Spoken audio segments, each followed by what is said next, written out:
Hello, friends and family. This is our 9th anniversary of our fundraiser in benefit of the adult shelter located at La Rumorosa, Mexico. This year, we're incorporated an off-road trip to Laguna Hanson after we dropped off all the donations at the shelter. The goal is to raise awareness, gather donations, and get to meet our off-road community. Last year, we raised over $6,000 in donations, and this year, we can break the record.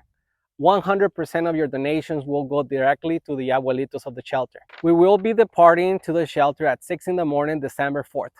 We will be arriving at the shelter at 10 in the morning, and at noon, we will be taking on to our expedition to Laguna Hanson.